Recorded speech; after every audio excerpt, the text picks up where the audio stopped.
Hello everyone, today we introduce medieval Egyptian warfare from the 11th to the 14th century. This is not definitely the first time we discuss medieval Egyptian warfare, however we could have definitely made more considering the importance of the region.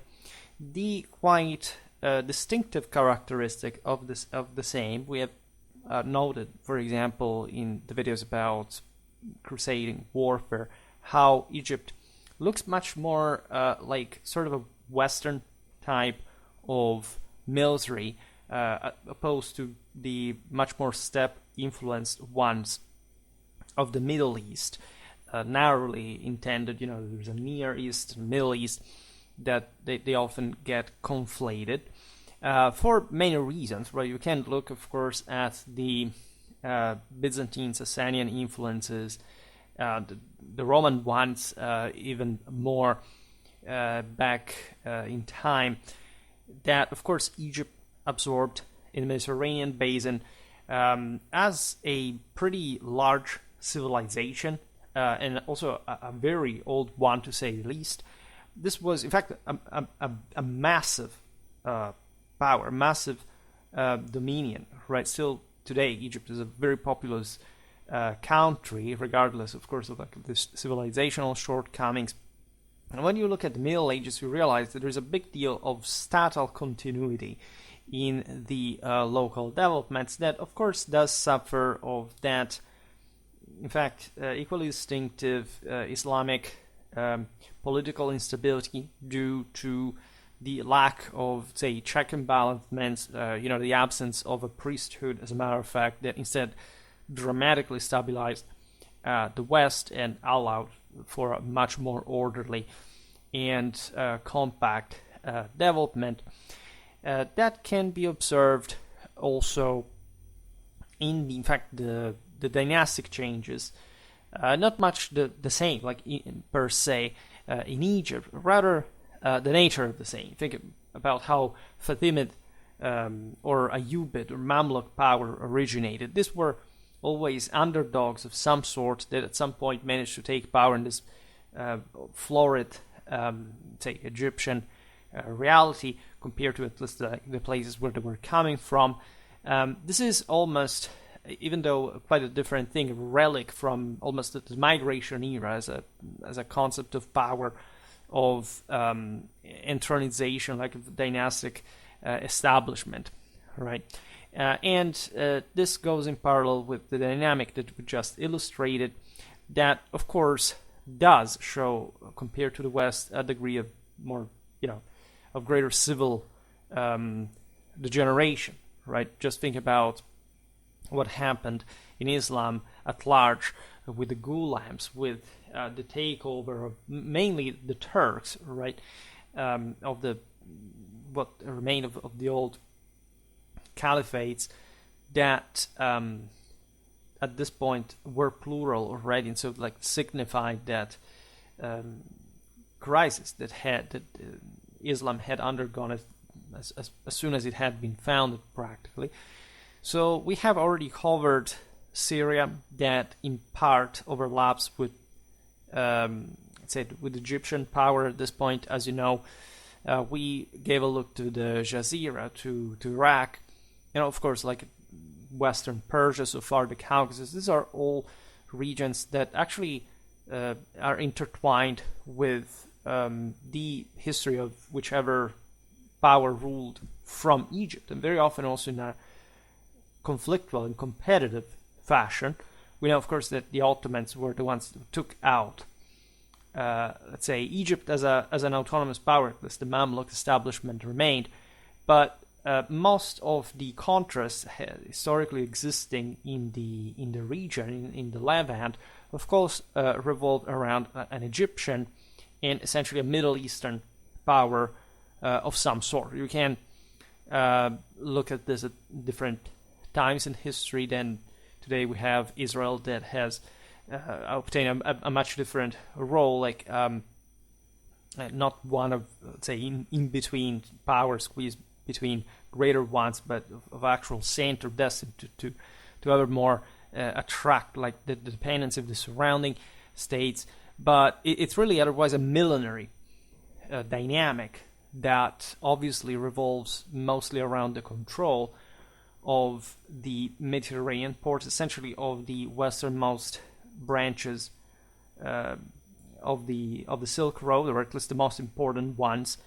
That is the same reason why the Crusades happened, for example, at least largely so, and that made a lot of sense, right? Just like the Romans conquered these areas, like the Westerners would come back in the same ways. And it's also somehow weird how people sort of create, for artificial reasons, all these issues with the Crusades, but nobody has a problem, they shouldn't, of course, with the Roman conquest of Levant. It was pretty much like the same dynamic, but we have been taught to hate religion, and this, of course, has unavoidably spoiled any historical reality that can't be discussed.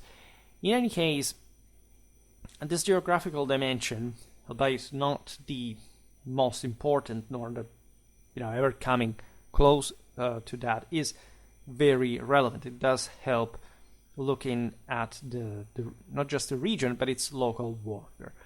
Because when you look at Egyptian history and its geographical frontiers during this period, which is more or less the same crusading era, there are still a lot of fluctuations that depend not much on, in fact, Egyptian power per se, but in fact its extensions, its capacity to reach mostly for example, as far as Syria, and so covering all that lays in between, which in many ways was what also the Crusaders had to struggle against.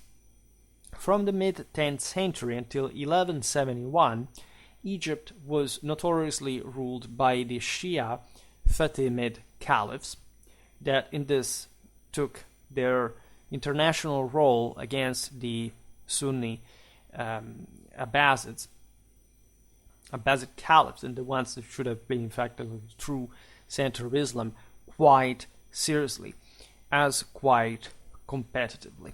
I talked about, I think, the Fatimid army organization, we talked about the Fatimid Caliphate as a whole, but again, we should make much more. Nevertheless, by the mid-11th century, we see the Fatimids controlling not just Egypt, as we were saying before, but also Syria, as well as most of Libya, claiming suzerainty over lands as far as Tunisia, Sicily, the one yet to be reconquered by the Christians, and Malta. This aspect is quite crucial because not just the Fatimids themselves did come from the Maghreb, but because it illustrates the capacity of a strong Egyptian power in the absence of a strong, like, middle Mediterranean power, especially in southern Italy, that was yet to come, like just in a few decades, could do in maintaining, especially the control over the major straits in the region, in the major trade routes, right? And so extending great part of the Islamic commercial hub up to following the North African coast, also to Spain, right? There were very strong connections still between Al-Andalus and places as far as Yemen, right? If you look at the various Islamic schools of thought, you realize there were incredibly long-range contacts still in this era that, by the way, we'll see better also in other series incoming, because basically I exhausted Europe for these regional warfare intros, and so we have just up to India to cover. Not so many videos, but say all the ones we missed, and then we will substitute this exhausted branch of the cycle with some other topic. It's important to introduce this.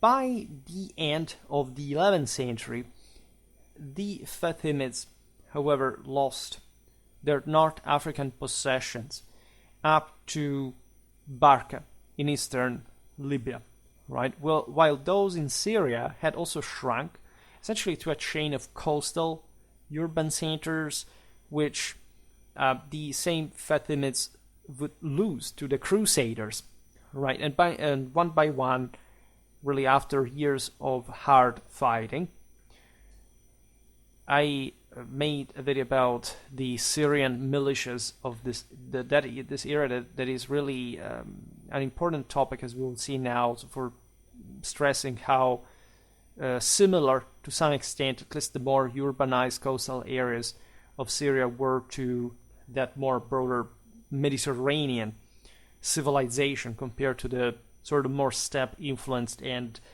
deteriorated civilly and urbanly speaking Middle East. In 1171, the Fatimids were replaced by the Sunni Ayyubids, the first of whom was the famed Saladin.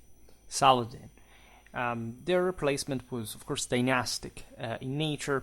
You know that the Ayyubids were essentially of Kurdish origins, and we will talk about the Ayyubid army specifically in dedicated videos. We made a video about the Battle of Aten, etc.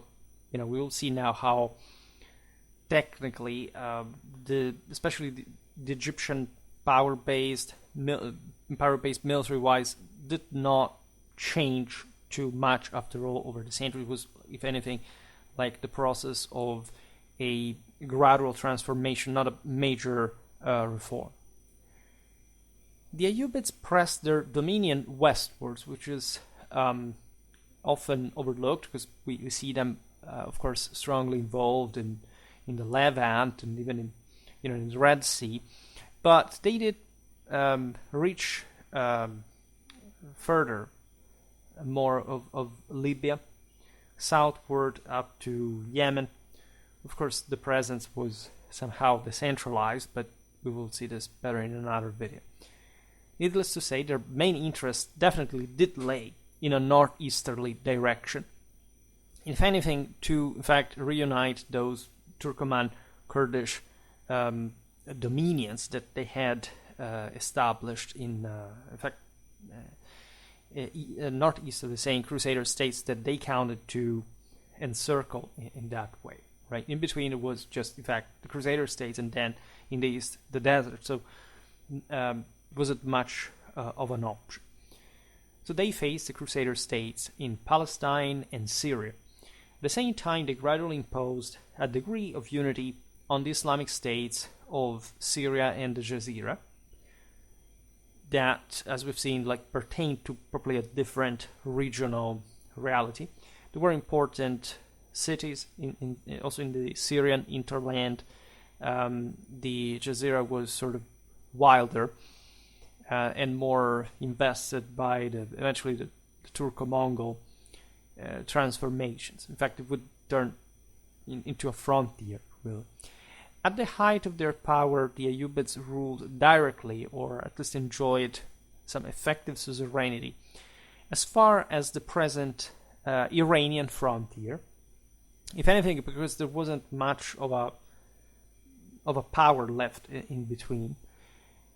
This is true also for large parts of what is today's southeastern Turkey, an area, yet another fringe area where lots of Islamic heretics, dissidents, and just martyrs had taken refuge, like in some occupying these mountainous areas from their entrenched strongholds that would provide with, in fact, religious fanatics, war bands, like something usefully expandable, especially in a frontier context for a bigger powers as proxies, right? This is a bit true today as well. Now, in Egypt and part of Syria, the Ayyubids are replaced, as you know, by the Mamluks. That is a term referring to particular slave soldiers like the Ghulams, except they have a different etymology, but otherwise they're practically the same thing. In fact, they existed much before the more famous Mamluk era. In fact, in a military coup, it was actually frequent in the Islamic world, and it had already happened in Egypt, that occurred in 1250. albeit some lesser Ayyubid princes continued to rule in some Levantine provinces for several decades thereafter. We've seen it well in the video about the siege of Acre of 1291, where there were in fact still Ayyubid rulers in the Syrian hinterland that partly also cooperated at that point with the Mamluks because the latter did not consider them as a threat anymore. They were actual Ayyubids. It's like, I don't know, the Piasts of Silesia that survived into the modern age from the time the main Polish branch had been exhausted.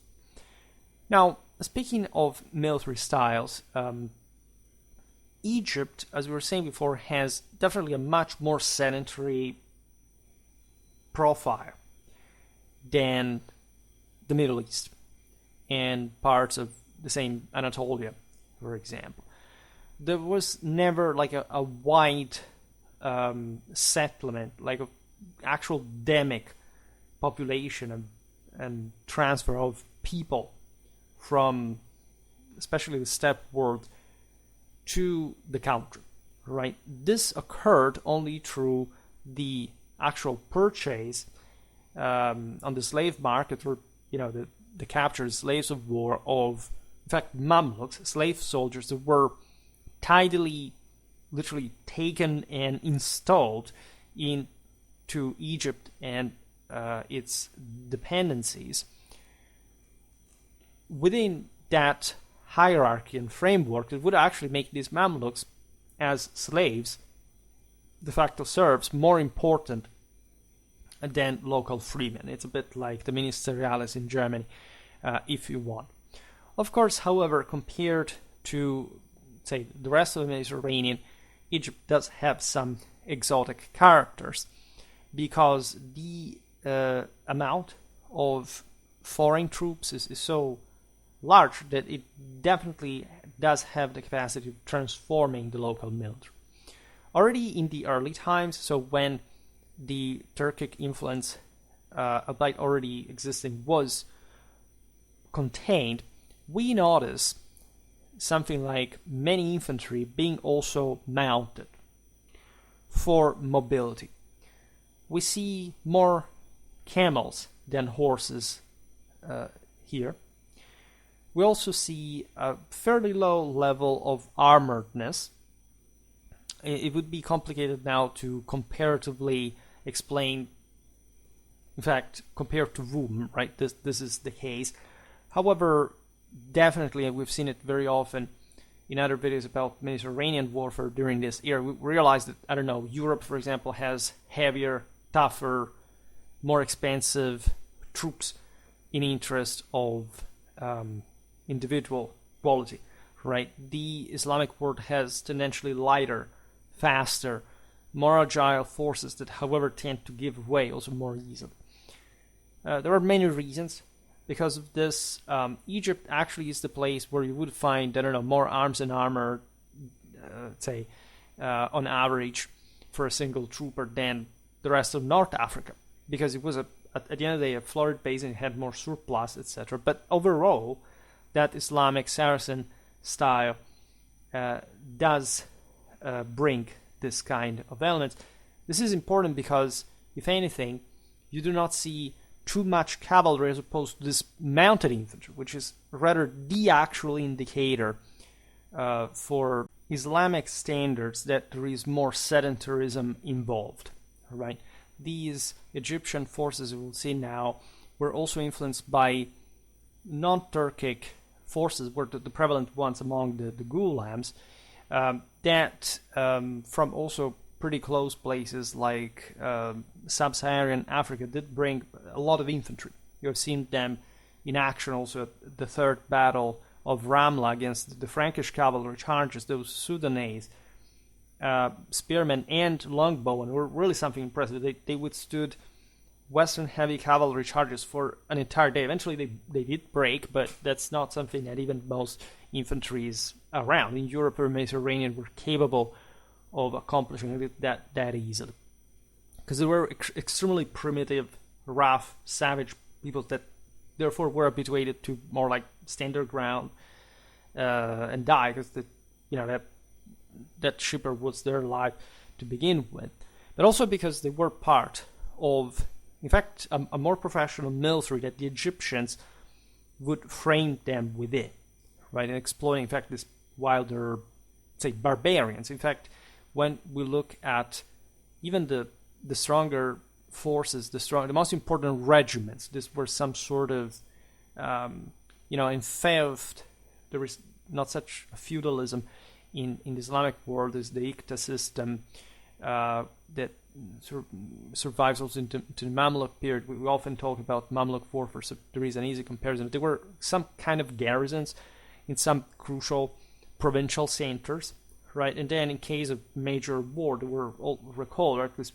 part recalled, to form a larger force. And they were maintained in this fashion that was de facto professional. We're looking, for example, at the elite of mercenaries consisting of the Dailami light infantry. This we discussed in other videos about, in fact, I don't remember whether, in fact, I think the one of Mesopotamia, of Iraq, or the Western Persian and Caucasian region, that are a veritable as successful relic of that pre-Turkic sort of dominated era of warfare in the Islamic world. These were, like, this is against any technologism and determinism. These are light infantrymen, right? There's really, like, they're simple Mashrek mountaineers to some extent, so originating south of the Caspian Sea, right? And there had been good forces. We've seen the same era producing this kind of foot troops since, say, Parthian times we discussed the other day. The Dailamis continue, like, as this incredibly, again, also primitive, like, non-sophisticated type of fighter, to score successes all across the much more civilizationally advanced Syria, Mesopotamia, at the peak of the, say, the so-called Islamic Golden Age, like the peak of power of the Abbasid Caliphate. It had a hell of a military, right? And that served as far as Egypt as extremely effective, also against cavalry, right? Naturally, they had a bit of cavalry on their own, but they were mostly footmen. And those footmen were also reminiscent of the early sort of Arabo-Islamic military traditions as a whole, where infantry was still sort of more important than cavalry. And you see how Egypt, before with that mounted infantry, fundamentally still had maintained part of that. Then you had, however, already at this point, the Turkic Gulam cavalry, constituted by an elite of heavies plus horse archers, as you would expect. Then you have the aforementioned sub-Saharan slaves, known as the Abid, who probably served as heavy infantry, because they didn't have really in Black Africa much of a further social certification. Yes, there are some areas that are more or less developed than the others, but at large, right, these came from pretty primitive and underdeveloped areas, and that makes tough fighters that are mostly habituated to fight on foot at large. But they would have had their own cavalry. I actually made a video about, I don't think it was about the Egyptian armies, because there is much more of these black forces in Egypt than, and in fact, the regions I covered, North Africa, Sicily, southern Spain. But, of course, there was an important contribution nevertheless.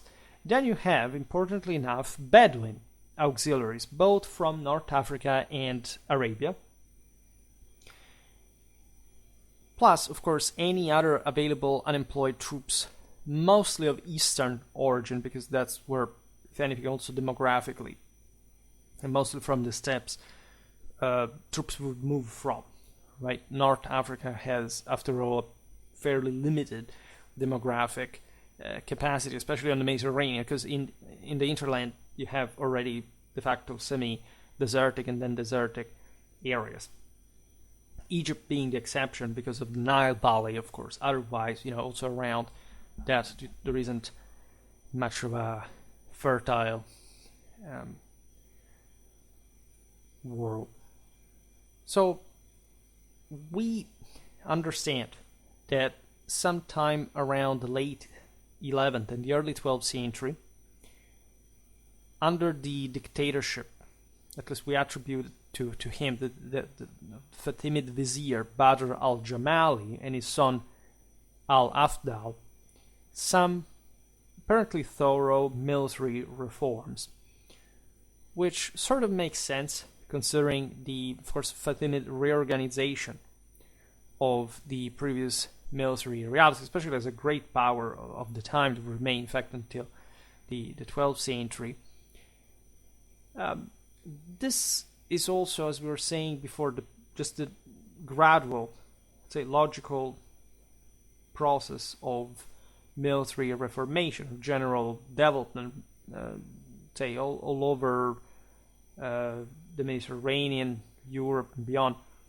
The High Middle Ages is a moment of tumultuous growth, so there are more resources.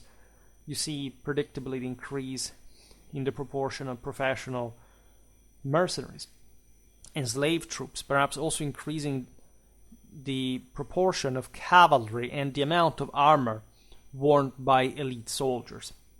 It was evident also in the surrounding regions that kind of feudal bias was being fueled just by the increase in surplus and the fundamental privatization of the system. Again, the caliphates had tried to maintain something closer to the Roman and the Persian statehood, bureaucracy, professional, say, standing army, but things had been gradually eroding, right? And so that was the direction. There is a lot of Western influence as well. Never underestimated, not just through the Crusades, but through general contacts and ways of war. We've seen it in many cases. We've seen it, for example, also in as far as Mamluk, late medieval Egyptian arms and armor, where there is an enormous deal of Western influence.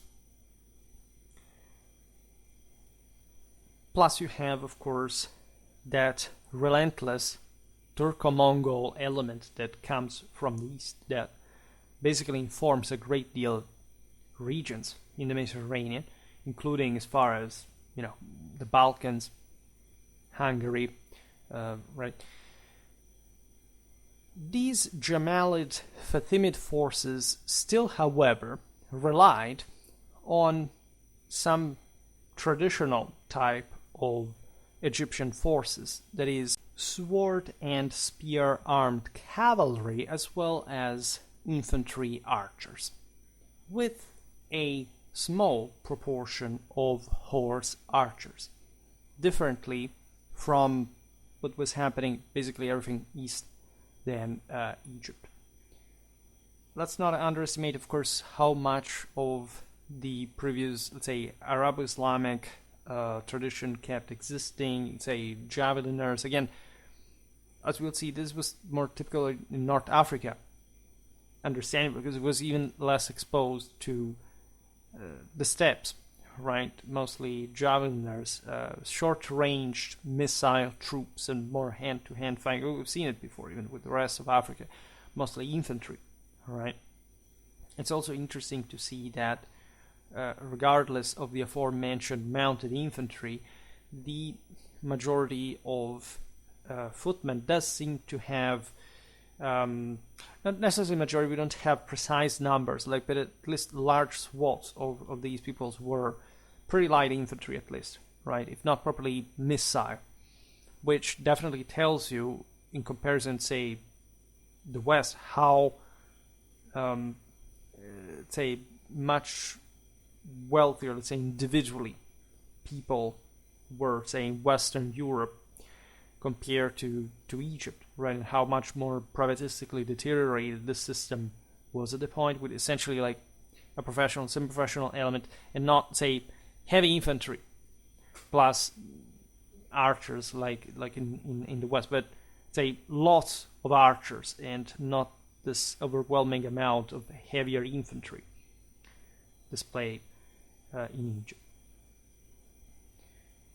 You have definitely in Egypt the continuity of pretty sophisticated but perhaps now almost outdated tactics, which stemmed from even like an Abbasid influence, emphasizing close cooperation between cavalry and infantry, but denying, in fact, the cavalry much of its potential, especially in mobility, compared to what, say, the Seljuks, that were, albeit heavily Persified, still also very much Central Asian in nature, were deploying by that point. So there is a marked separation between, you've seen it among the enemies of the Crusades. If you study the battles of the Crusades, there's a great difference where you're fighting the Seljuk Turks or the Egyptian Fatimids or Ayyubids.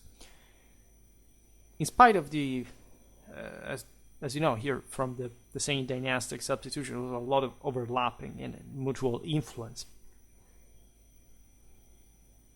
This aspect is relevant because the reason why a region like Egypt would maintain a greater, say, cavalry, infantry, combined arms cooperation is intrinsic in the type, in fact, more sedentary, landed type of society and political system that the country had, right?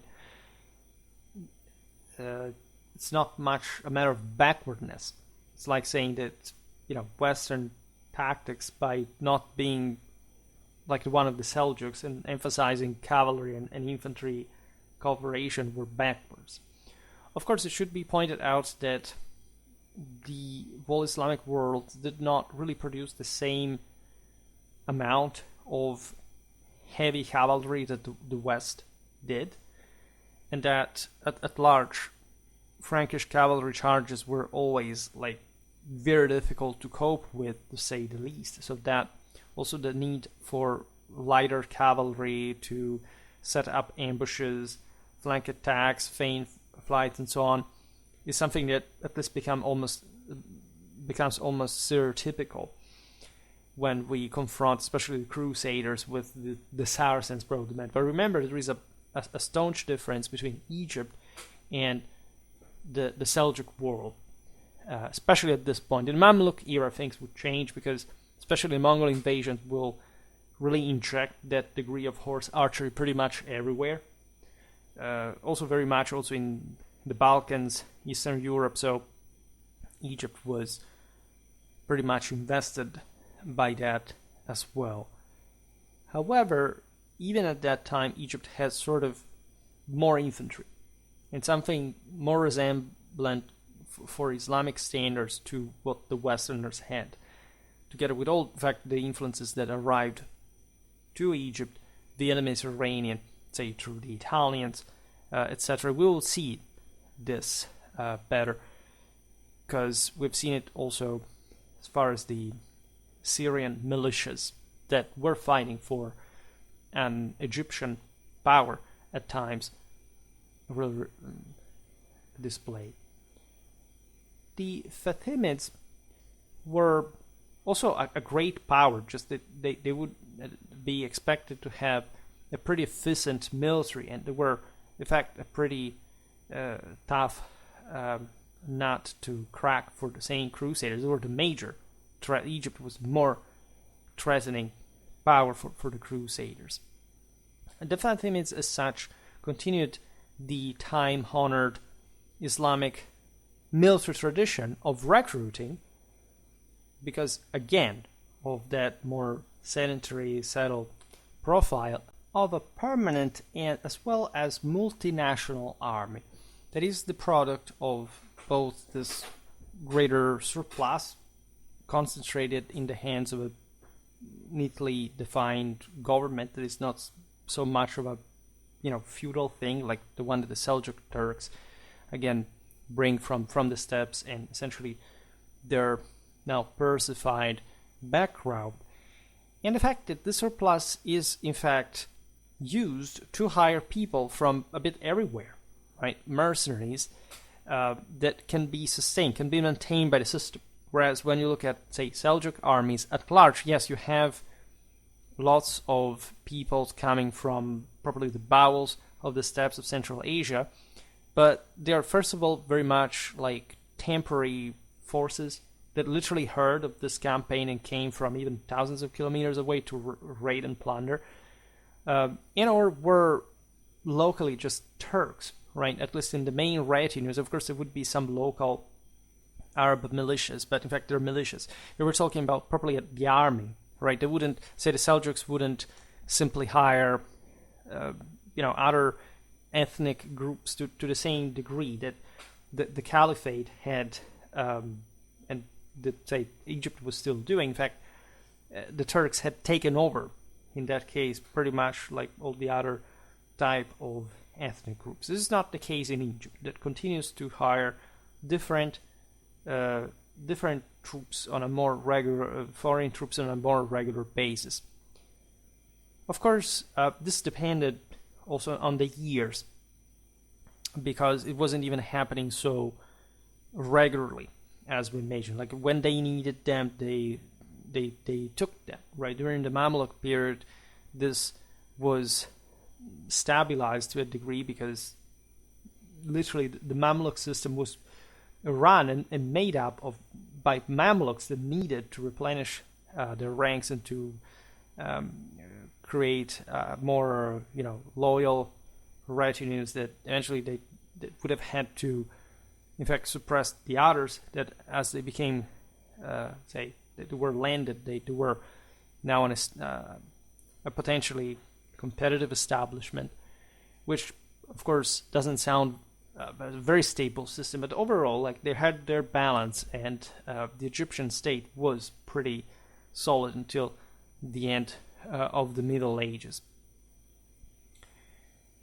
You see Berbers, of course, because of their proximity to Egypt.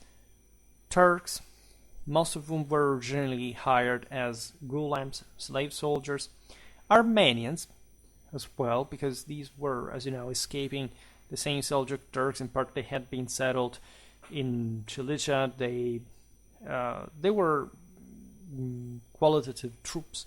We covered them, and Black Africans. So you see, there is also a century-old continuity in all of this. This was the case since ever, you can argue. Now, other peoples did play a smaller role in the Fatimid army and navy.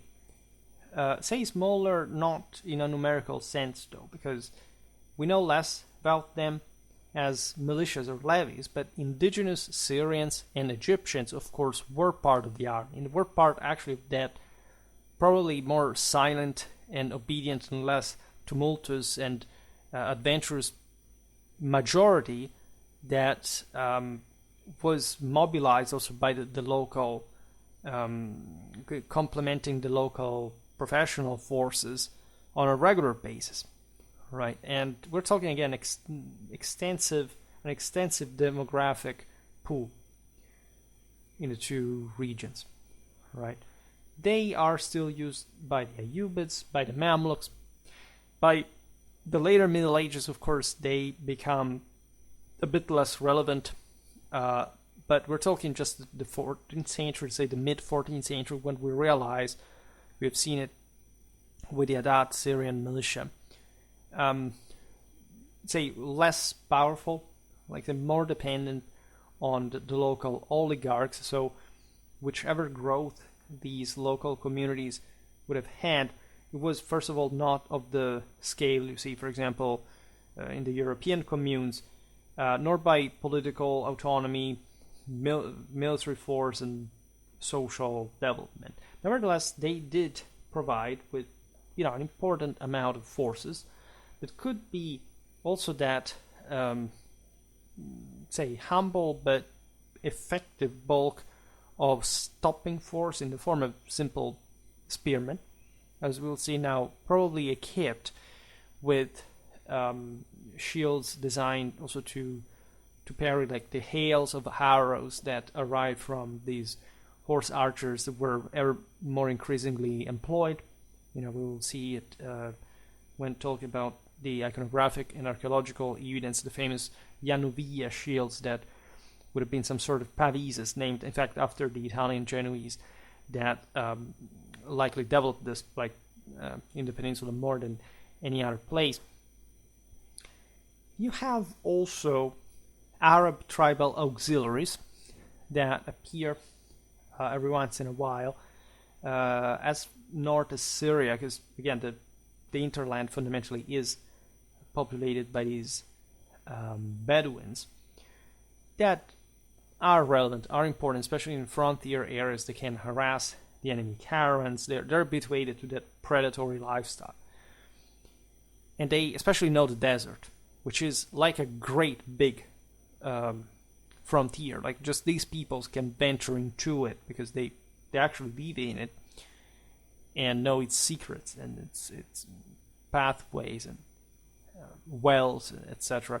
We talked about Arab warfare throughout, also for this era, but throughout, in fact, the millennia, remaining practically unchanged in many ways.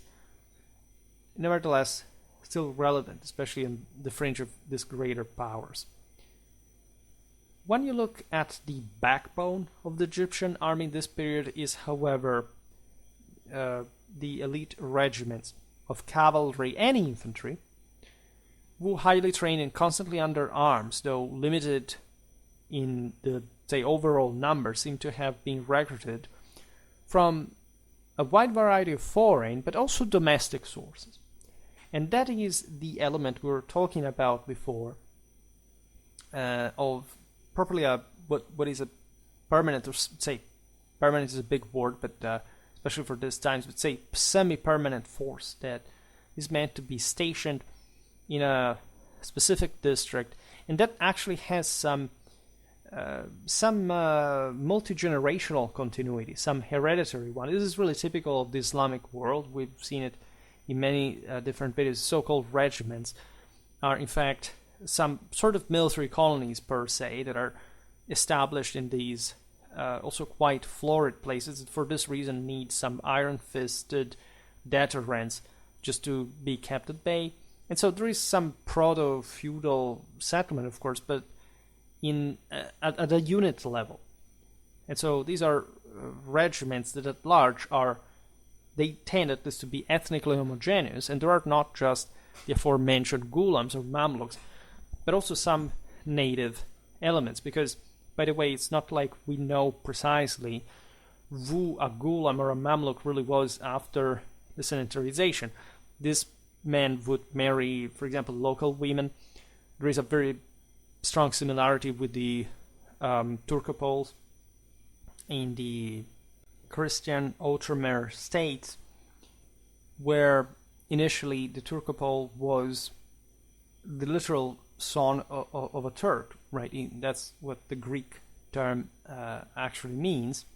But that over time, especially in fact the 13th to 14th century, becomes just a term referring to a military style. There are lots of also Franks that fight as Turcopoles.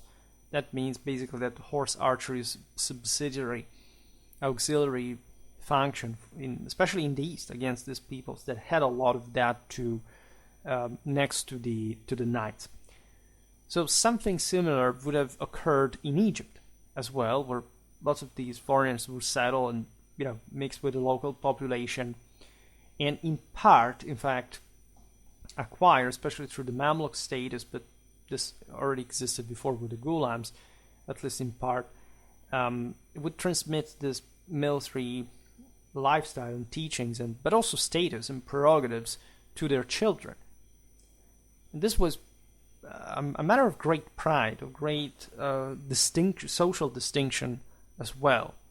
So you understand how there would be many more, say, native Egyptian elements, surely also with foreign ancestry, that would take part in the forces of the Egyptian army.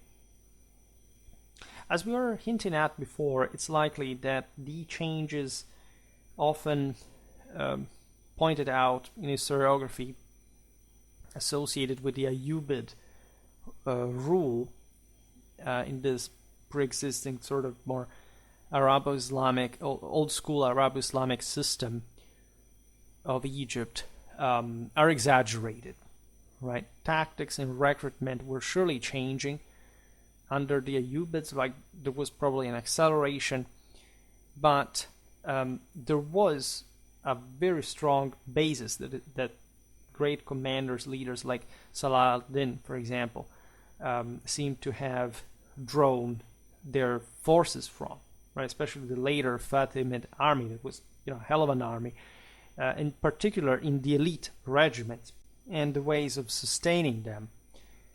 The Ayyubid Sultanate, at least in its fully developed 13th century form, that naturally is more developed than one of the previous generations, fielded many armies. There was however, greater cooperation between Egypt and Syria at that point, which probably also corresponded to some further,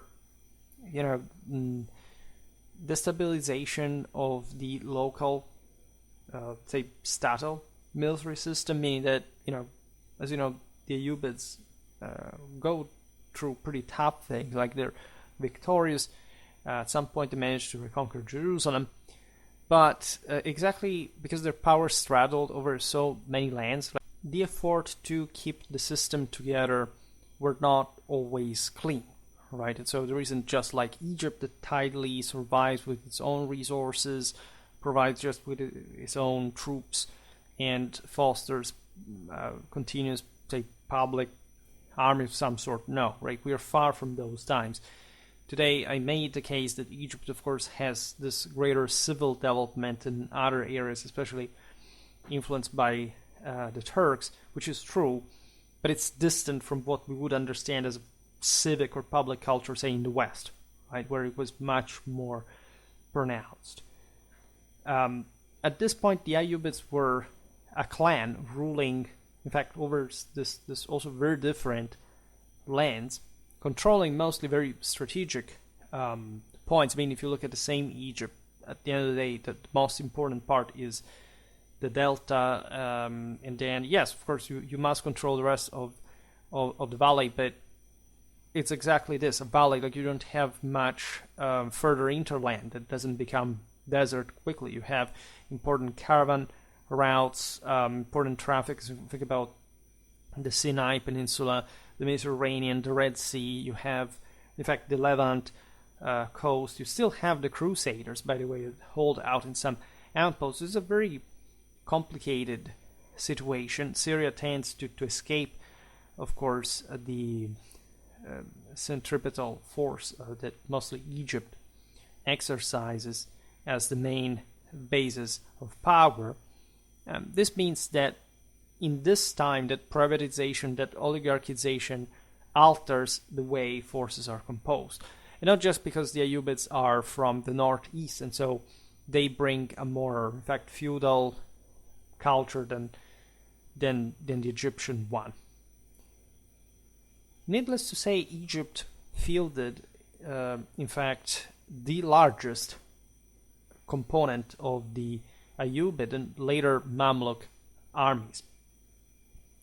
Meaning that of all the various regiments scattered, also pretty far away, not just the bulk was the Egyptian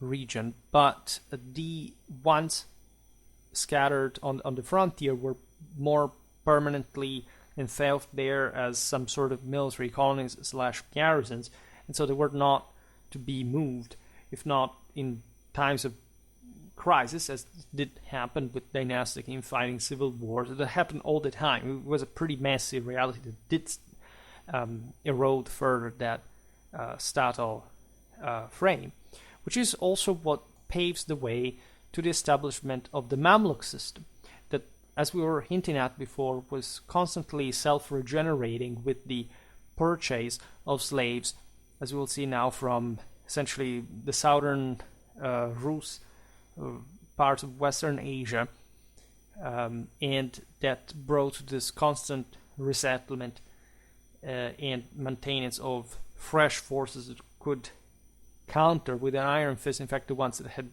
gradually settled down, gentrified, but also acquired, in fact, land and titles, even as Mamluks, that were, again, more important than the rest of the population, even as slaves, and that was actually a hallmark of distinction. We'll talk more about the Mamluks and the concept of slave soldier, because it is, especially in the Islamic world, a very shaded one, so a pretty widespread one. It must also be understood in the light of the actual religious worldview, right, of these cultures. They are quite hybrid, because these Mamluks were taken mostly, as you understand, from the steppes north of the Caucasus, so they didn't have much to do with Egypt to begin with, right? At the very end of the Ayyubid period, there were a force made to create some, say, unitary army that could sort of, in fact, act as a mobile deterrent force, composed by a large elite of already Mamluk forces, however, under the direct control of the Egyptian Sultan, which is essentially the beginning of the same Mamluk army. That's how basically these forces went out of hand and took over themselves, and so established their own slave dynasty as the ruling one of the Sultanate itself. The Ayyubids had historically recruited Kurds and Turkomans from their ancestral lands. Eventually, the Turks and the Mongols, especially, of course, after the Mongol invasions, beginning of the 13th century, had started taking over as Mamluks proper. The Arabs did not seemingly play this great role. The Persians do not seem to have had much influence at this point. The Armenians, the Berbers, and the Black Africans also seem to disappear since the times of Salah al-Din. The reason is difficult to discern. However, they were, of course, of political and social nature. From one side, you can think that the Ayyubids, especially coming from a veritably outer world and without, and having to struggle more than the Fatimids to an extent at least, to affirm themselves in a more robustly developed, high medieval society at a couple of centuries of distance. They needed to rely on their own clan, right? Their own, faithful troops that at the same time were becoming necessarily ever more mounted, professional. And so these large regiments, say, of foreigners that also were enrolled, with that mentality of, okay, this is our thing, and we'll keep it as a sort of mini state for ourselves locally, were not fitting, right, the general point. You needed sort of more mobile-minded forces that had to be sustained by a local population and had to be ever more directly supporting, through labor force, this increasingly elite type of core shock forces. And so, say, having large bodies of footmen, right? It's not just also very costly as well, because in order for infantry to be that effective, it must be also very numerous. So proportionally, actually, this is even more complicated to sustain than cavalry, right? This, as we've seen, system at large had preserved itself because of the more sedentary nature of Egypt, but was being sort of surpassed pretty much all over the Frankish, the Byzantine, the Islamic world. So things went mostly toward that direction. They were likely experimenting this more ad hoc recruitment of troops, because regiments remained, right? But their composition, right, by this essentially Mamluks coming from the outer world, and that you could simply replenish because there were more pressure from the steppes, was now more useful, more practical. In fact, we see during the Ayyubid era changes in recruitment as far as the same costume of the Egyptian military elite, which became increasingly Turcified. This was a broader influence also of the Seljuk world, was a bit at its not at its peak, at least at the greatest level of feudalization, opening part also to its crisis, as it was evident against the Mongols, but in fact bringing even more to that sort of Turco-Mongolization of warfare later, and also a broader feudalization at large. We can see this in arms and armor. We'll see it better, especially in another video. The continuation of this, Salah al-Din still made considerable use of footmen, but these were also gradually limited to siege warfare that was becoming more important, right? There were more advanced type of fortifications, sometimes of pretty large cities as well. We've seen how effective the same Adat was, not just in defense of the fortifications, but as siege engineers, as even just as pioneers, even part of technicians of some sort with explosives, artillerists, right? So the profile is what you see also in the, say, Mongol army. So you have essentially this cavalry bulk. It's not quite just like the Egyptian forces that have much more infantry, but they just pick ever more specialized personnel for very specific operations, mostly siege warfare. Remember that Arab military engineers had been called in the previous centuries as, by the Chinese, right? You would expect to be dramatically advanced in siege warfare on their own, but they still could afford these foreigners, in part perhaps because they wanted to keep the secrets of, say, siege technology, etc., but ever more in the hands of the rulers rather than fostering some local capacity. Who knows?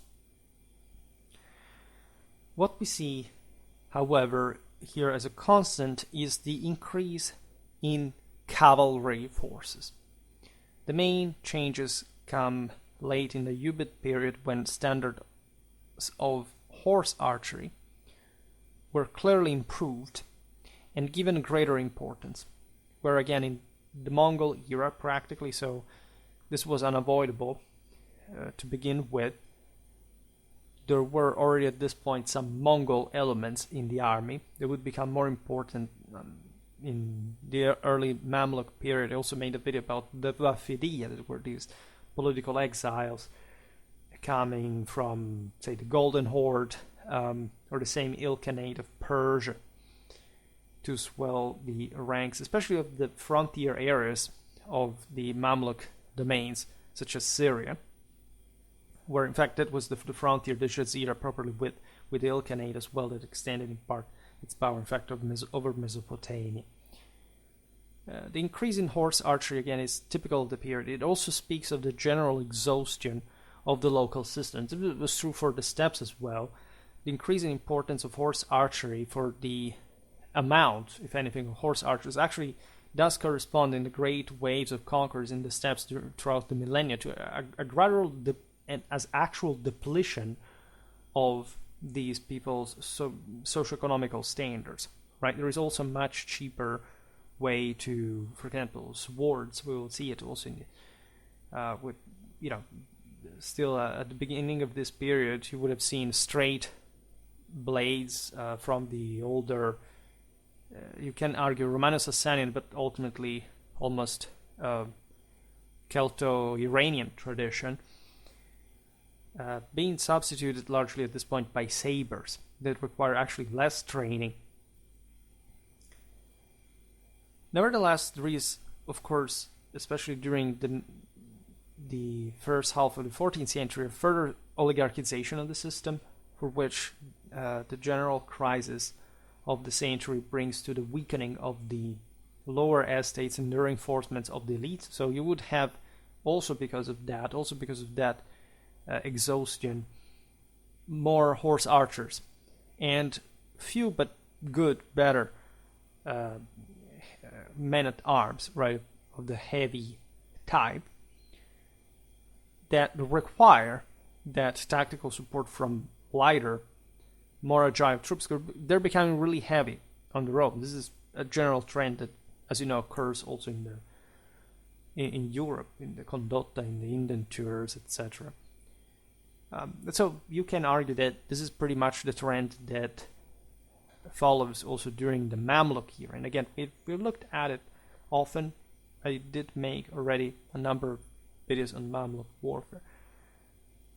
The Mamluk Sultanate of Egypt and Syria was essentially a military slave state created by and largely maintained for the benefit of the army, that constantly replenished itself and kept the system standing in a paradoxical way, as you understand. In fact, this system wouldn't ultimately be able to adapt, for example, in comparison to the Ottoman forces that were much fresher, younger, aggressive, but also more modernized and actually even more Western type of army. I also made a video about, say, the Napoleonic campaign of Egypt, where you see the Mamluks largely fighting very similar ways still in the late 18th century to the ones they had been fighting, in fact, some 100 years before. However, in fact, in that earlier period, the Mamluk army was likely the most efficient seen in medieval Islam. This is incredibly important to stress. As far as I understand, because we've covered, again, often Mamluk warfare, much of this was to the still existing compactness of an Egyptian state. In Egypt especially, because in Syria the standards were lower, even though it depends what kind of forces you want to have. But the idea of, as we'll see now, of some pattern, almost modern, as a remarkable degree of discipline and tactical control, definitely derives from an importantly sound state, right? Quite developed administration, bureaucracy. We've seen the Mamluk rank emblems. A rank is just a word. It's not rank in English. Like it's really native, and it was essentially the closest form of coats of arms and other symbols codification that you have to, say, Western heraldry. Admittedly, that is also something that develops as a science in the modern rather than in the medieval era. Nevertheless, this speaks of some greater stability and order in the Egyptian political and military system compared to other parts of Islam, where we do not really see this. But the feats of the Mamluk army, its quality, are really something you test on the battlefield. I mean, these were the force that stopped the Mongols from swarming, in fact, into the Levant and even taking over Egypt, which was a possibility. So a hell of a military that today we do not discuss just per se, because, as you know, I cover army organization, tactics, unit types in other videos, including the battle ones as well, that are the best ones to get that kind of perspective. But it's really the most effective army of the period in the Eastern Mediterranean.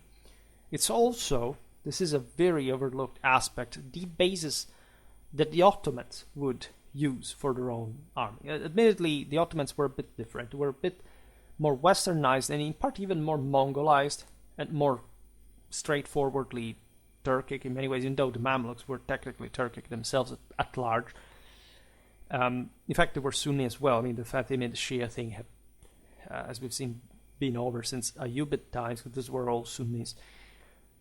Nevertheless, if you think about the the development of the Ottoman army that we did discuss also in the video about Anatolian warfare between the 11th and the 14th century, the major Islamic power in the area was not really the Il-Khanid.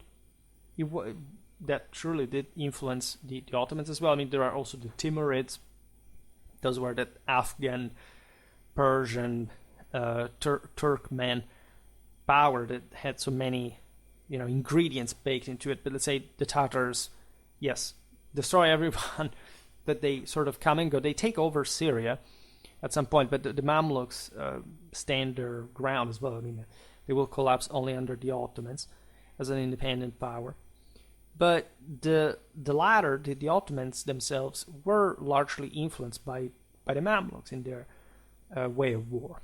As we'll see now, that the Mamluks were also very precocious in developing firearm technologies. There is so much in advance that this power has compared to its Islamic neighbors. Consider that the Mongol invasions have literally shattered the entire surroundings. I mean, the only country that stands its ground to the Mongols, that prevents them from getting into Egypt, is exactly Egypt. And the wall surroundings were exhausted, destroyed, broken down, and Baghdad was razed to the ground. There's not a state anymore in Mesopotamia, which historically is a huge deal because there had always been since ever. All right, doesn't matter how much frustrated by still Persian powers, etc. But the idea of some sound administration, in this case, especially the one that had been the caliphal one of the Abbasids, had been quite strong in the information of military culture and beyond. Now it's really the Mamluks in Egypt that inherit this, which is a testament to the resilience of medieval Egyptian culture as a whole. The bulk of the Mamluks in the Mamluk army were recruited from slaves that, as we appreciated, originated in southern Ruthenia or the western steppes. A substantial number of Mongol Wafidiyya refugees also entered Mamluk service as free troops, settled mostly along the frontier as vassals of sort. These sources of manpower, together with the experience of warfare against the Mongols and their Il-Khanid successors, who were the main rivals of the Mamluks, of course brought the latter to adopt many features of steppe, not even properly strictly Central Asian arms, armor, and tactics. I made a video about some Mamluk unit types. There is the military dress from the Baptistère of Saint Louis. That's really telling about the sound steppe influence that really exists at this point and that has swarmed to Egypt unavoidably. All right. Nevertheless, when you look at the history of the Mamluk army, you realize that hardcore originary Islamic military heritage rooted in the Abbasid period, paradoxically, did survive. That Egypt is really the recipient of this older tradition and legacy. You still see, for example, Kurdish forces that evidently had maintained since Ayyubid times the contact with Egypt, however, being mostly stationed in Syria. And having actually less importance and prestige than the slave Mamluks. So these had monopolized effectively just power in the army as a whole. Then you could have this, yes, foreign auxiliaries, mercenaries, whatever, but the bulk of the Mamluk army was the Mamluks themselves. Otherwise, they would have not remained so famous down in history in that specific identitary condition. What we grasp from the standards of the Mamluk military is that its training went in parallel exactly with this kind of identity, with this status right? There is much of Abbasid, but also even pre-Islamic Sasanian and Byzantine military training that perhaps we can observe from the sources just because of the philological literary mimicking from older sources. Remember that Islam, of course, had preserved many older, say, Romano-Hellenistic manuscripts that, of course, tended to inform the methods of war, like military treatises, or etc. So there can be some idealism, but we definitely see a lot of realistic stuff in manuscripts, illuminations, that is really telling about the also quite more straightforwardly equestrian steppe influenced military culture that the Mamluks had developed, and they used to keep their military standards high, very high, right? Cavalry training was really reaching a particularly high level of refinement, in which great emphasis was placed on horse archery, right? But not only, swordsmanship was really a big deal, lance play, all this fencing, say, wisdom was known as furusiya in Egypt, and it represented the comprehensive martial education that a true Mamluk should have had. Right? We will see in other battles how the Mamluks were fierce hand-to-hand fighters as well when they fought, say, against the Cypriots of the Lusignan. There is a lot of... We don't have that... Actually, this is the only case in which we see that straightforward comparison between Mamluk and European Western forces at large. And this is quite precious because it highlights, in the absence of other comparisons, how actually heavy also Mamluk cavalry was, right? It was surely lighter than the Western one, but that greater influence also of the same West on Egyptian warfare is evident in the Mamluk era, and so this more impacting shock charge bias and various, feudal,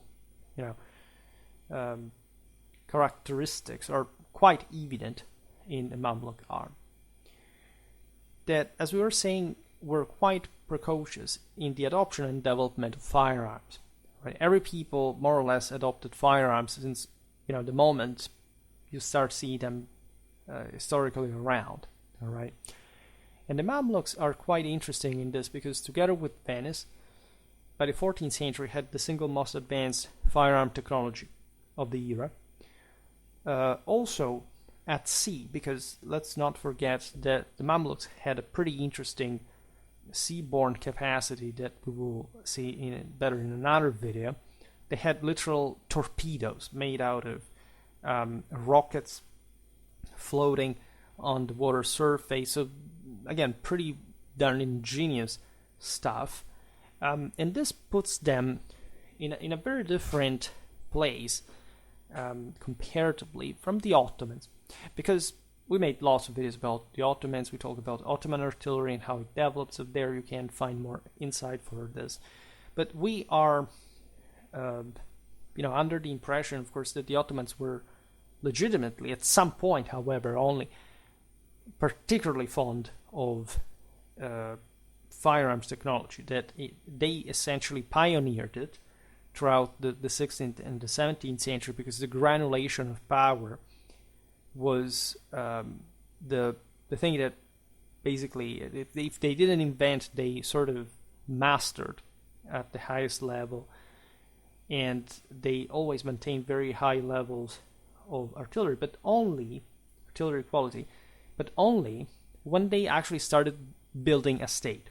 More specifically, after they conquered Constantinople, for which, as you remember, they actually also bought cannons from the Europeans, such as Orban's one, the monster cannon, the siege of Constantinople, and they in fact started providing themselves with a veritable permanent army and adequate bureaucracy and logistics that could allow also to bring their armies into the Balkan Mountains, some of the most nightmarish theaters that the world can imagine.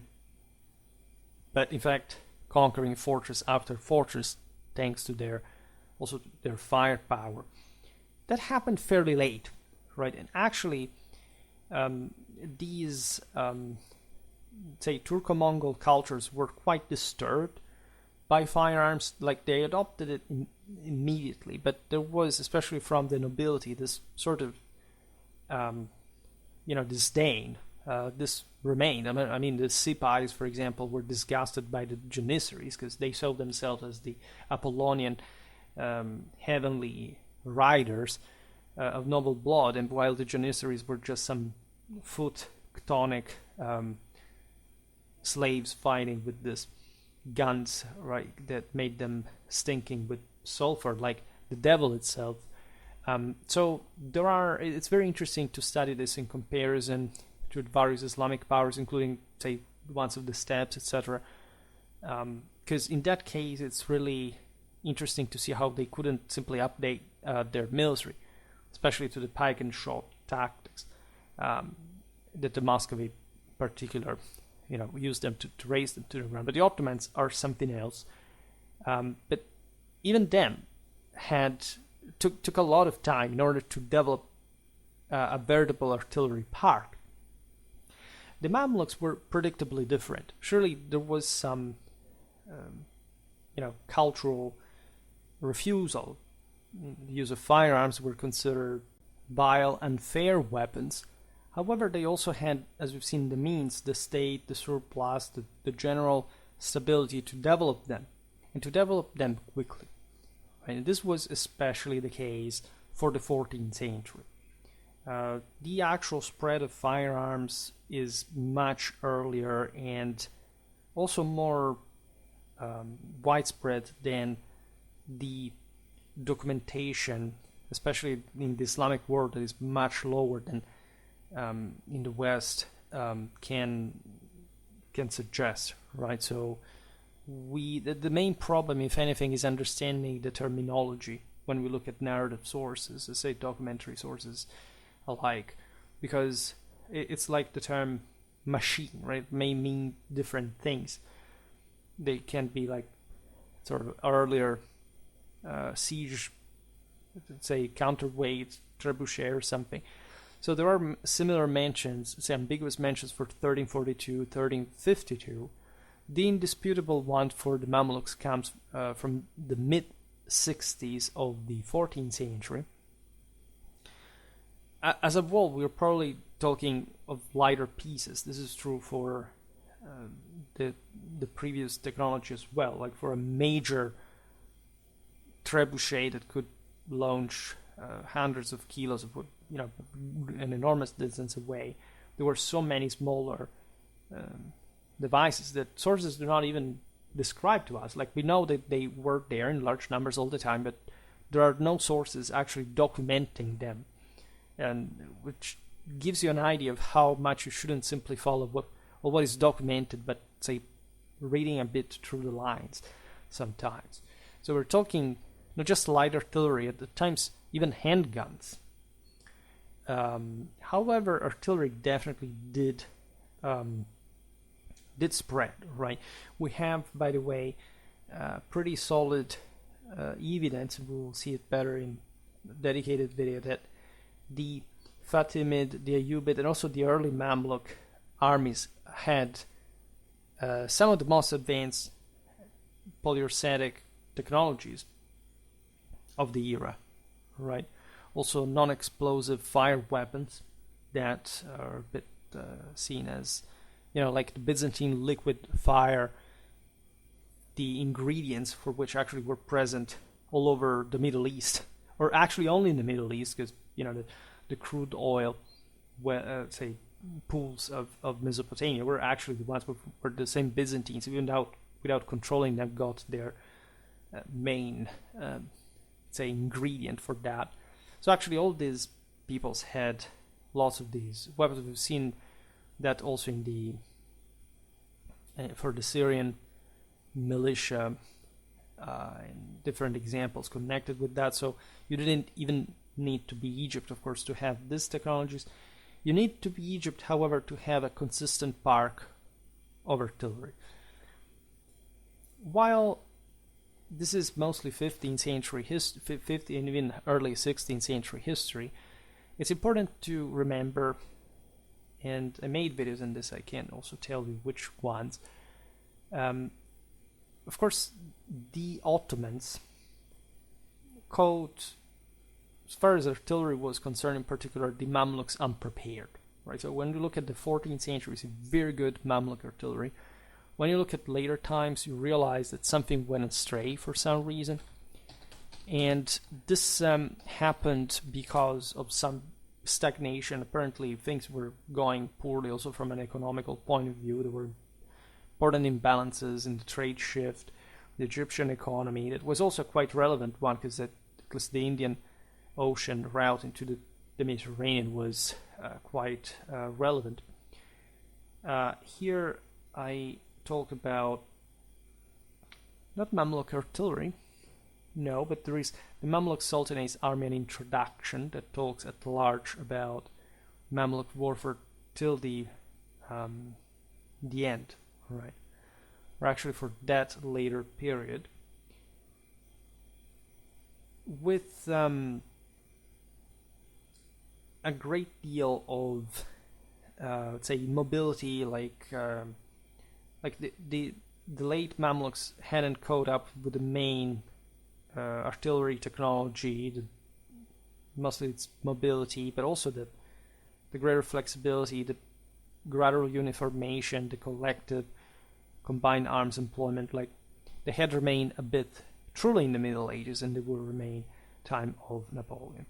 I have some extra time for starting, and then we will complete this video on another day with the iconographic archaeological evidence. Now, at the Castle Museum of Bodrum in Turkey, the weapons from the wreck of an Islamic ship from Serse Liman, dating to the early 11th century, are preserved. This is a very important archaeological find of a ship sank around 1025 that sparked much debate because of the pretty good, this is a sort of Mary Rose of its different times and place, considering the content, the military content found in this mostly glass cargo, right? It's strange, in fact, that's what also most of the debate comes from, right? The glassware helps us to reconstruct the origin of this ship. In fact, it was either Egypt or Syria, that at the time were both ruled by the Fatimids. There are lots of weapons on this ship as well. So the hypotheses range from the obvious necessity of the crew to protect themselves from pirates. It was really normal for merchants at the time to go around armed. This is also how some of the greater advancements in military, say naval warfare, occurred at the time. It's also possible, however, that these weapons were items for sale, or even some part of some diplomatic gift or representation. We see, for example, a ceremonial spearhead, a parasol, and a magnificent sword. So maybe there was an emissary on board, or some character of great stature. We know nothing about the shipwreck otherwise, but this finds. We do not see arrowheads, which is interesting given that we have a broader understanding that Fatimid forces at the time did not make a huge deal of archery use. We were talking about it before, the sense being that, especially at this time, we're sort of more North African or still Arab, more traditional Arab-Islamic traditions. We've seen it also in the video for Arabia still at the same time, that had not developed this great deal of archery compared to, say, the Turkic forces that were increasing. Of course, the Fatimids had a large part of the infantry. However, again, that large archery spread regarding of its mounted nature that we have noticed, say, in the Mamluk era, was really not present in this late golden age of Islam period, right? There may have been other reasons, especially if these weapons were selected for some symbolic reasons. We do find, for example, javelins, though, so the idea of a dart of some missile was not, chastised for some moral reason, like firearms would be later. And especially if these weapons had instead to be functional on board of the ship. But this is interesting because, for example, in comparison to the West, like the Westerners really had pretty advanced long-range capacity by this point. That's something that the same Anna Comnena would document, and that, generally speaking, is also true for example, the Italian navies, the Italian marines, that at this point were sweeping especially the Western Mediterranean from the Saracens, but were quite active in the Eastern one as well. We do not understand, by the way, whether we're looking at javelins or light spears. As always, the difference is a bit elusive because you can do both things with them. We, however, see that at least some of them are clearly armor or shield-piercing projectiles, so that there was armor around and that these weapons were used at close range. Javelins are very effective against armor. They're very underrated in that function. Think about, say, boarding a ship and all the sort of hand-to-hand fight, but also close range, in fact, missile throwing opportunity that you can exploit. We see light spears and 4 of the square-headed javelin type that, as you know, is very effective for physical reasons against metal, right? That kind of head were found together in a cloth bag, which suggests a quite specific technical awareness which one to use, not to use, even though they're very similar weapons. We also see 3 types of heavier spearheads with wings or lugs at the base of their sockets.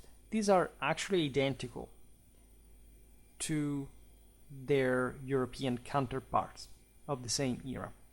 Right, remember always the Western connections that Egypt had. I mean, think about the Venetians, for example, were in Alexandria for a very long time. That's where they took the relics of Saint Mark from, and in one of their voyages back to Egypt.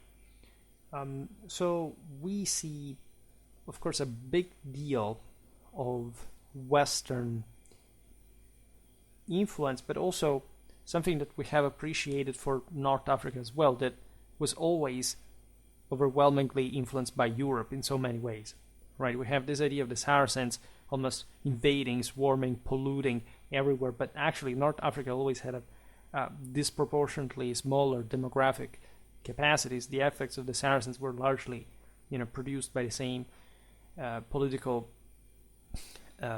actions of and use of these mercenaries, as a matter of fact, in the northern shores of the Mediterranean, rather than being something simply suffered or passive, etc. And North Africa not just had been historically heavily Romanized, but was always dependent on Europe in that sense.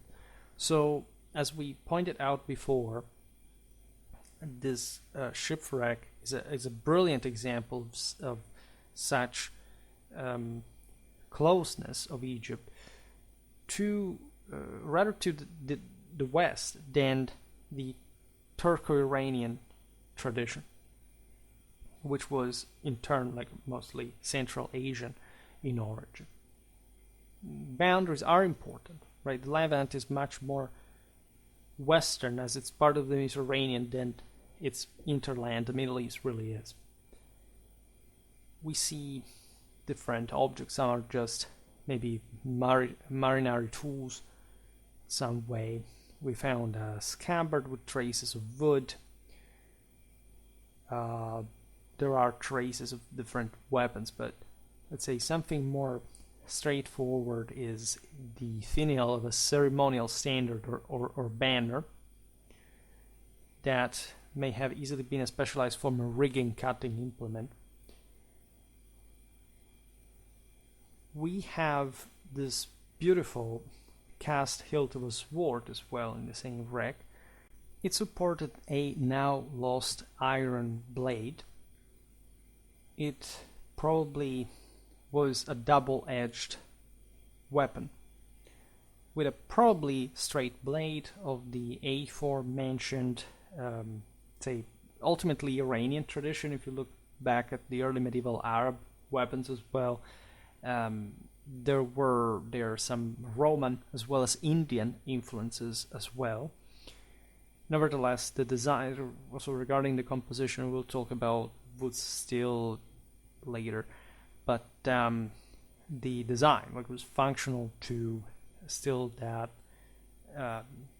actually anti-armor type of fighting, even though still compared to the West, mostly the double-edged broad blade type of sword, essentially more cutting, like it was more chopping, like for softer targets.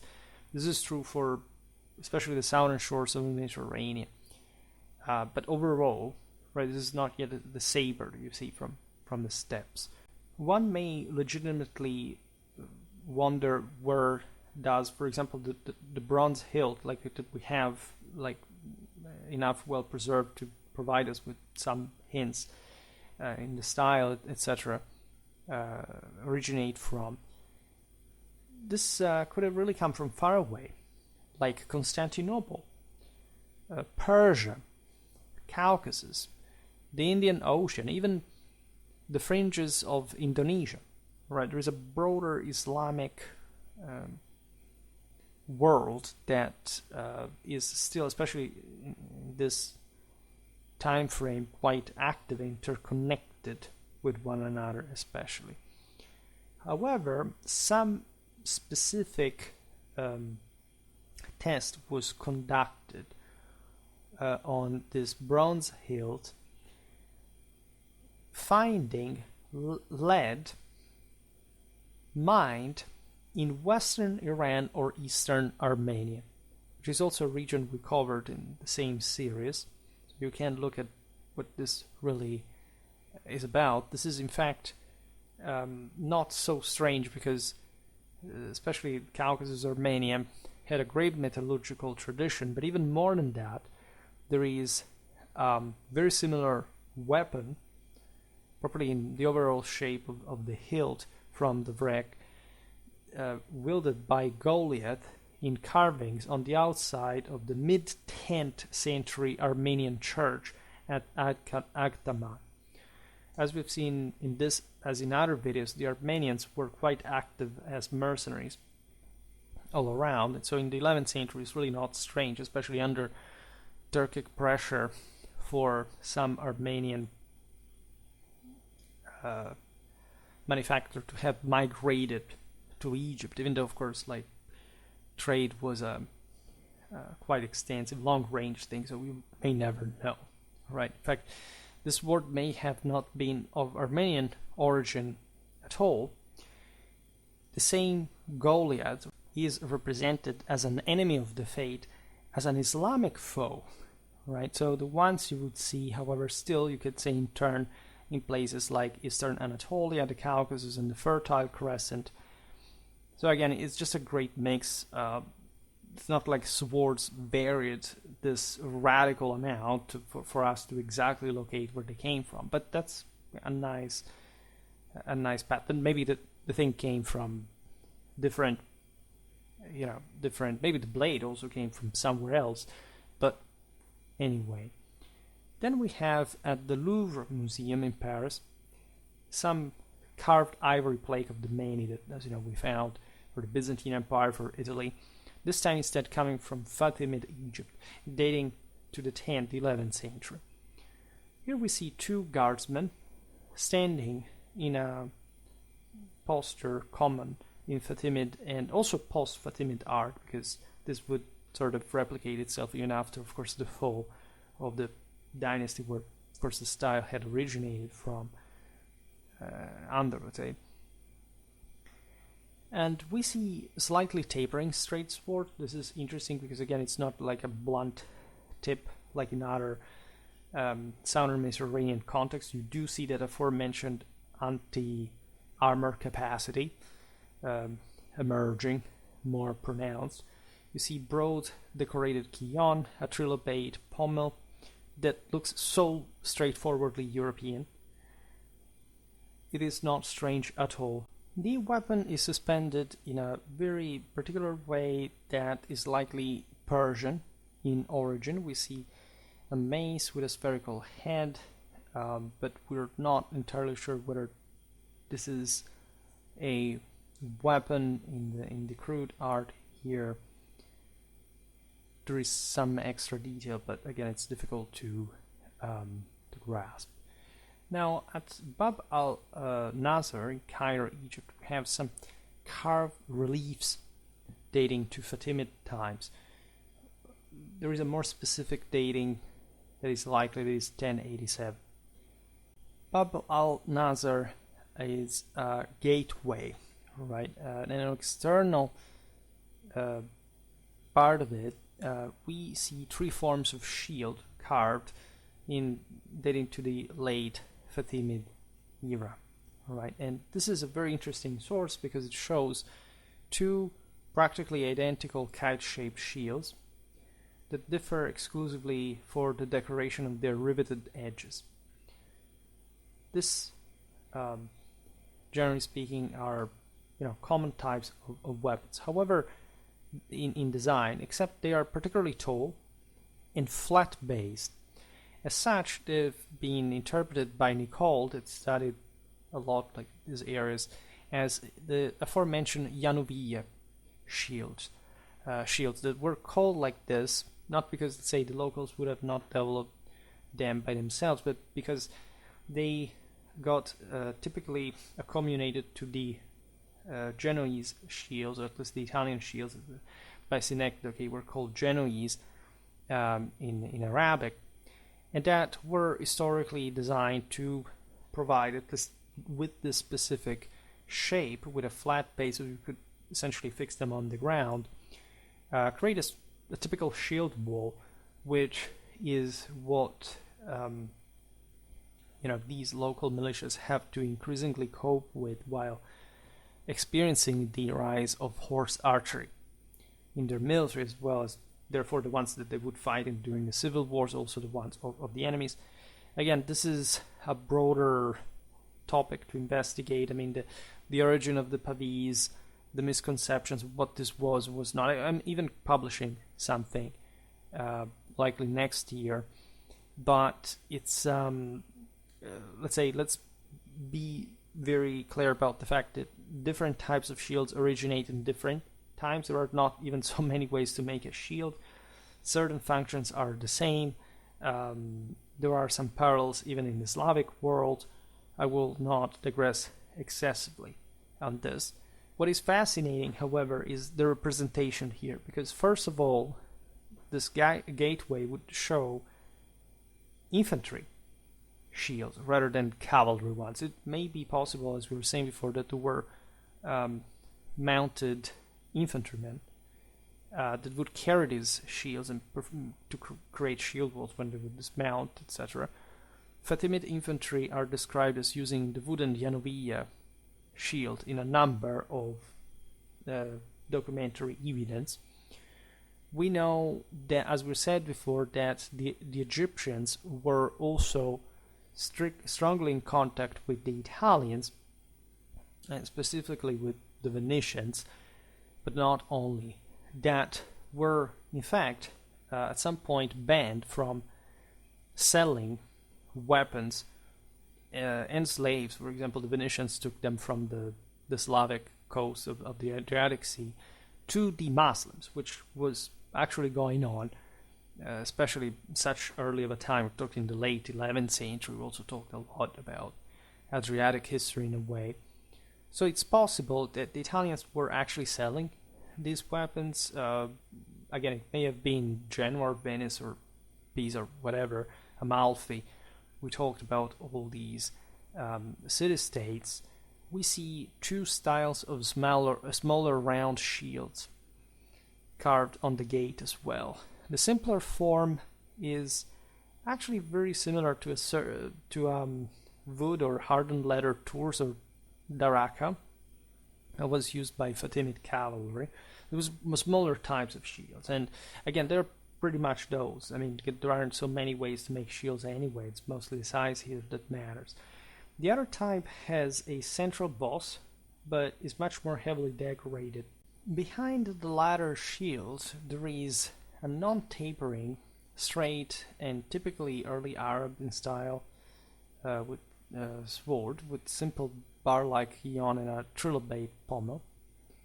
This is interesting because we find parallels to this kind of art as well. For example, the sword and shield motif was carved over a castle gate built in Sinai a century later by the same Salah al-Din. And this shows again that remember the rank emblems, that precocious Egyptian mindset regarding the categorization of particular symbols, sense of statehood, of identity, etc. So it's also interesting to see this relatively small shields with bigger swords, lighter type fighting, say, compared to the average Western one, but still this emphasis placed on it, not much on, archery as a symbolism, but properly hand-to-hand fighting in a more Western biased fashion. We see two forms of undecorated shields carved in an alternating row around the flanking towers of the Bab al-Nasr as well, which perhaps symbolize the two arms of the Fatimid army entirely. Right? So remember, the sense of statehood is also very much revolving around the military power. Think about Cairo, the citadel of Mars there. Like, there is a great sense of tradition, of religious emphasis and fanaticism properly attached to the power displayed, especially by the Fatimids, that were again such almost countercultural power against the Abbasids. They were quite bold and also military efficient, as we've seen. We see the government and the ruler likely symbolized by the sword and shield, also as some straightforward indicator of his armament, even if conceptual. Very well, for today, however, we stop it here. We'll continue the video probably the day after tomorrow. I normally alternate them because I don't want to be too monotonous, but as you understand, there is a lot about medieval Egyptian warfare. We will see this also for other eras. We shall talk more about early medieval warfare in all these various regions, but of course, talking about the peak of medieval civilization, medieval warfare, is of course addressing these crucial central centuries. I just hope that you enjoyed this video. If you did, please share it, otherwise leave a like or subscribe to my channel if you're interested in my upcoming content. As always, I thank you heartily for listening to me. I wish you a nice time and see you next time. Bye.